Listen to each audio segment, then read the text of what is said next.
요한복음 5장 1절부터 15절까지 말씀입니다. 함께 봉독하도록 하겠습니다. 시작. 그 후에 유대인의 명절이 되어 예수께서 예루살렘에 올라가시니라. 예루살렘에 있는 양문 곁에 히브리 말로 베데스다라 하는 못이 있는데 거기 행각 5이 있고 그 안에 많은 병자, 맹인, 다리 저는 사람, 혈기 마른 사람들이 누워 물의 움직임을 기다리니 이는 천사가 가끔 못에 내려와 물을 움직이게 하는데 움직인 후에 먼저 들어가는 자는 어떤 병에 걸렸든지 낫게 되미러라. 거기 38에 된 병자가 있더라. 예수께서 그 누운 것을 보시고 병이 벌써 오래된 줄 아시고 이르시되 내가 낫고자 하느냐. 병자가 대답하되 주여 물이 움직일 때에 나를 못에 넣어주는 사람이 없어 내가 가는 동안에 다른 사람이 먼저 내려가나이다. 예수께서 이르시되 일어나 내 자리를 들고 걸어가라 하시니 그 사람이 곧 나아서 자리를 들고 걸어가니라.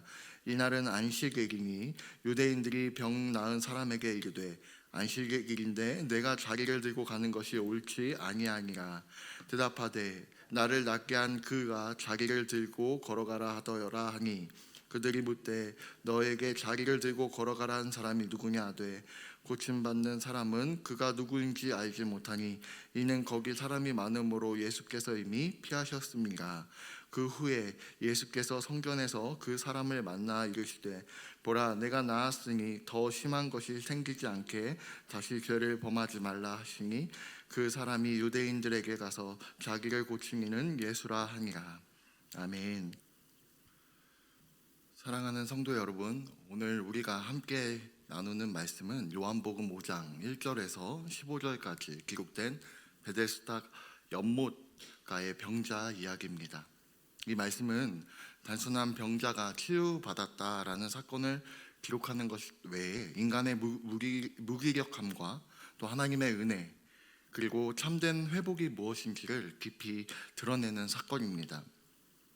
먼저 본문의 역사적 배경을 살펴보면 예수님께서 예루살렘으로 올라가셨을 때 유대인의 명절이었습니다. 예루살렘 양문 곁에는 히브리 말로 베데스다라는 하는 못이 있었고 그 둘레에는 5개의 행각이 있었습니다. 고고학적 발굴에 의하면 실제로 예루살렘 이 북동쪽 지역에 이와 같은 유사한 연못이 실제 존재했음을 확인하였습니다. 이 베데스다라는 이름의 뜻은 자비의 집 또는 은혜의 집이라는 뜻입니다. 그러나 그곳의 현실은 자비와 은혜라는 이 단어의 뜻과 정반대로 절망의 장소였습니다. 수많은 병자, 또 맹인, 다리 저는 사람, 혈기 마른 사람들이 누워서 이 물의 움직임을 기다리고 있었는데 당시 사람들은 그 천사가 내려와서 물을 움직이면 그 물가에 가장 먼저 들어가는 사람이 병이 낫는다고 믿었습니다. 그러므로 그것은 희망의 장소이면서도 동시에 경쟁과 좌절의 장소였습니다. 이 장면은 인간의 모습을 상징적으로 보여주고 있습니다. 우리 모두는 어떤 문제와 또 상처와 연약함을 안고 살아갈 때 때로는 이 물의 움직임을 기다리는 듯이 어떤 기적적인 이 순간을 기다리며 살아가고 있습니다. 그러나 그 기다림 속에는 경쟁이 있고 비교가 있고 좌절이 있습니다. 먼저 들어가야만 나을 수 있다라고 하는 이 생각은 은혜가 아닌 이 조건과 속도의 문제로 바뀌어져 버립니다. 그래서 이 베데스다라는 은혜의 이름을 가지고 있지만 실제로는 철저한 인간적인 방식의 그러한 생존 현장이었다라는 것입니다. 그곳에는 38년 된 병자가 있었습니다. 이 38년이라고 하는 이 시간은 한 사람의 인생의 이 대부분에 해당되는 긴 세월입니다. 그는 거의 평생을 질병과 함께 살아왔고 희망과 이 절망 사이에서 반복되는 시간을 견뎌내며 살아왔을 것입니다. 예수님께서는 그가 오랜 병자인 줄 아시고 먼저 다가갔다라고 이야기하고 있습니다. 이것이 바로 은혜입니다. 우리가 하나님을 찾기 전에 하나님께서 우리를 찾으시고 찾아오셨다라는 것입니다. 예수님께서 그에게 물으십니다. 내가 낫고자 하느냐? 이 질문 가운데에 단순해 보이지만 매우 깊은 질문입니다. 38년 동안이라고 하는 긴 기간 동안 병으로 고통받는 사람에게 낫고 싶냐라고 묻는 것은 어쩌면 당연한 질문처럼 우리는 보여지고 있지만 사실 이 질문은 그의 내면을 향한 질문이었습니다.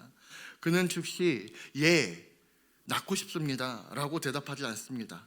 대신 오히려 주여, 물이 움직일 때에 나를 못에 넣어주는 사람이 없어 내가 가는 동안에 다른 사람이 먼저 갑니다 라고 말을 합니다. 그의 대답은 자신의 무능함과 환경의 탓으로 돌려버리는 것이죠. 그는 자신의 문제를 해결해 줄 사람이 없다라는 것, 그리고 늘 다른 사람이 먼저라고 하는 비교 의식을 드러내고 있습니다. 이 모습은 오늘 우리의 모습과도 닮아 있습니다. 우리는 하나님 앞에서의 이 문제의 원인을 환경과 타인에게 돌릴 때가 많습니다. 도와주는 사람이 없습니다. 환경이 어렵습니다. 기회가 없습니다.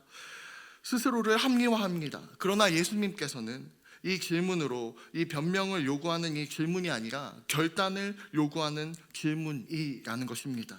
너가 낫고자 하느냐라는 이 질문은 너가 변화되기를 진정으로 원하느냐라는 질문입니다. 예수님께서는 그의 변명을 더 이상 듣지 않으시고 말씀하십니다. 일어나 내 자리를 들고 걸어가라. 이 말씀은 세 가지 명령으로 구성되어져 있는데, 첫째, 일어나라. 둘째, 내 자리를 들라. 셋째, 걸어가라. 이것은 단순한 치유의 선언이 아니라 삶의 방향을 바꾸는 명령입니다. 일어나라 라고 하는 이 말씀은 그의 오랜 무기력에서 벗어나라는 명령입니다. 내 자리를 들라 라는 그 말씀은 그를 묶어두었던 과거를 정리하라는 명령입니다. 걸어가라 라고 하는 이 말씀은 새로운 삶을 시작하라고 하는 명령입니다. 그는 즉시 나아가서 자리를 들고 걸어갔습니다. 여기서 우리는 순종의 중요성을 볼 수 있습니다. 그는 더 이상 이유를 묻지 않았습니다. 조건을 따지지 않았습니다. 즉각적으로 반응했습니다. 믿음은 설명을 다 이해한 후에 움직이는 것이 아니라는 것입니다. 바로 말씀에 반응하여서 즉각적으로 움직이는 것입니다. 그의 일어섬은 단순히 육체적 회복이 아니라 존재 자체의 전환이었습니다. 그러나 그날의 날은 안식일이었습니다. 유대인들은 이 자리를 들고 걸어가는 그를 보면서 안식일에 일하는 것이 옳지 않다라고 비난을 합니다. 그들의 이 기적의 본질은 무엇이냐면 기적을 일어났다라고 하는 게 중요한 것이 아니라 규정을 어긴 사람으로만 바라보는 것입니다. 이 병자가 38년 만에 걸어가는 이 놀라운 기적 앞에서 그들은 기뻐하지 않았고 오히려 법을 어겼다라는 사실에 집중을 하고 있었습니다. 이것은 종교가 형식적으로 딱딱하게 굳어질 때 나타나는 모습입니다.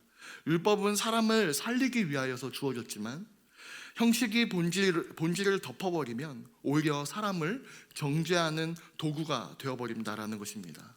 오늘 우리도 신앙생활 속에서 본질을 놓치고 형식에만 머물러 있지 않은지 우리는 돌아봐야 합니다. 예배의 형식, 교회의 전통, 신앙의 외형은 중요하지만 그것이 사람을 살리고 회복시키는 이 하나님의 사랑보다 더 앞설 수는 없다라는 것입니다. 예수님께서는 이 안식일의 주인이시며 참된 안식은 율법의 틀이 아니라 예수 그리스도 안에 있다라는 것입니다. 이후 예수님께서는 성전에 그를 다시 만나게 됩니다. 그리고 그에게 말씀하십니다. 보라, 너가 나았으니 더 심한 것이 생기지 않게 다시 죄를 범하지 말라. 이 말씀은 치유의 완성을 의미하고 있습니다.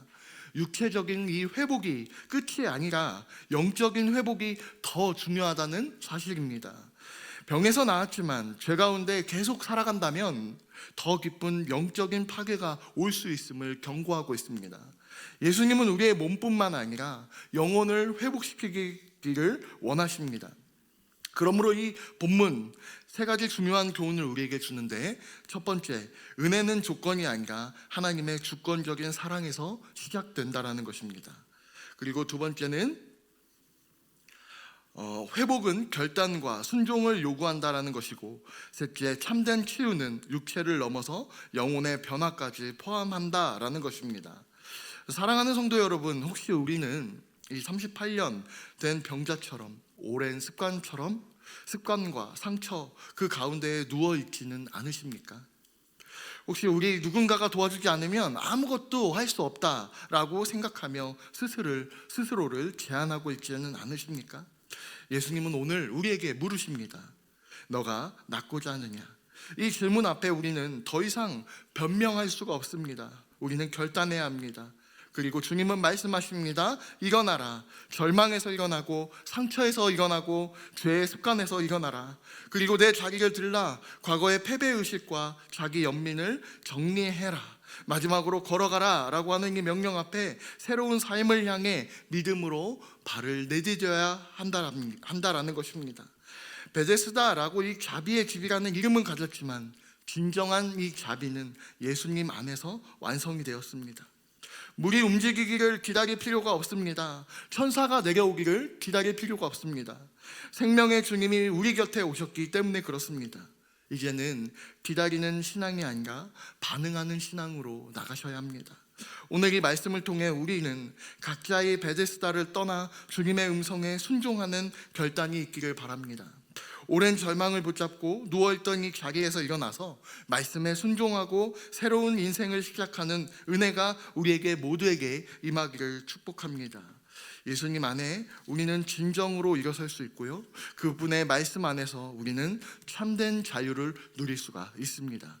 그러므로 오늘도 주님의 음성에 귀 기울이면서 믿음으로 일어나 걸어가는 삶을 살아가는 저와 여러분이 되기를 주님의 이름으로 축복합니다.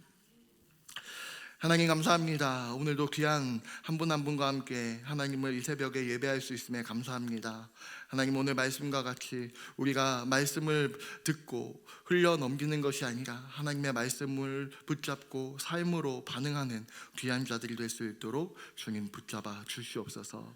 지금은 우리 주 예수 그리스도의 은혜와 하나님의 그 크신 사랑과 성령님의 감화감동 교통하심이 오늘 이 말씀 가운데에 말씀을 붙잡고 결단하는 한 사람 한 사람 머리 위에 영원토록 함께 있을지어다. 아멘.